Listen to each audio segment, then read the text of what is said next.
लगभग 500 वर्ष पूर्व भारत के पश्चिमी भाग में चवर वंश का शासन था। चवर वंश के राजाओं ने अफगानी हमलावरों का जमकर मुकाबला किया था। इसलिए दिल्ली का सुल्तान सिकंदर लोधी चवर वंश से नफरत करता था। उन दिनों चवर वंश के राजगुरु संत रविदास बहुत प्रसिद्ध थे। उनसे प्रभावित होकर मेवाड़ के राजा महाराणा सांगा ने उन्हें अपना गुरु बनाकर मेवाड़ के राजगुरु की उपाधि दे दी थी।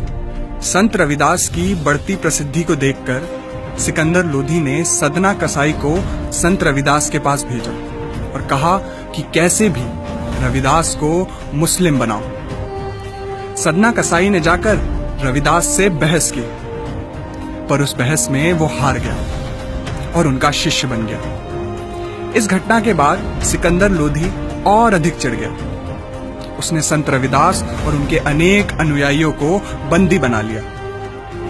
जेल में संत रविदास का भोजन तक बंद कर दिया गया और उन पर अनेक अत्याचार किए गए। उनसे कहा गया कि या तो तुम इस्लाम स्वीकार करो या फिर तुम्हें मरे हुए जानवरों का चमड़ा निकालने का काम करना होगा। बहुत अधिक अत्याचार सहने के बाद संत रविदास और उनके अनुयायियों ने चमड़ा निकालने का काम स्वीकार कर लिया, पर इस्लाम कबूल नहीं किया।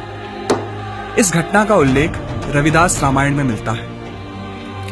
भारत में चमड़ा वर्जित था, परंतु इस्लामिक आक्रमणों के बाद यहाँ पर चमड़े पर काम करने वाले मजदूरों की जरूरत बहुत बढ़ गई। गांवों में लोगों पर यह दबाव बनाया जाने लगा कि या तो तुम इस्लाम स्वीकार करो या फिर मरे हुए जानवरों का चमड़ा निकालने का काम करो। इंग्लैंड के विद्वान प्रोफेसर शेरिंग ने अपनी किताब हिंदू ट्राइब्स एंड कास्ट में यह लिखा है, भारत में नीची जाति का कहलाने वाले ये लोग कोई और नहीं, वे वीर हैं जिन्होंने इस्लाम कबूल नहीं किया। कर्नल टॉड ने तो अपनी किताब में यहाँ तक कहा है कि भारत में चमार, भंगी जैसे शब्द ही इस्लामिक आक्रमणों के बाद आए।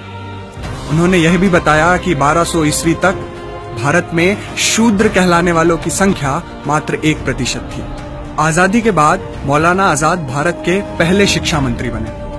उन्होंने जानबूझकर इन तथ्यों को इतिहास की किताबों से गायब करवा दिया ताकि देश में जातिवाद बढ़ता रहे और इसका फायदा कांग्रेस को चुनावों में मिलता रहे। जिन लोगों को हम नीची जाति का कहते हैं, वे लोग इस देश के पहले सत्याग्रही थे। संत रविदास ने उनका नेतृत्व किया था। वे सच्चे अर्थों में क्रांतिकारी हैं। भले ही उनके बलिदानों को इतिहास की किताबों से मिटा दिया गया, पर उनको हमारे दिलों से कभी नहीं मिटाया जा सकता, क्योंकि अगर संत रविदास झुक जाते तो शायद आज हम कुछ और होते, या शायद हम होते ही नहीं।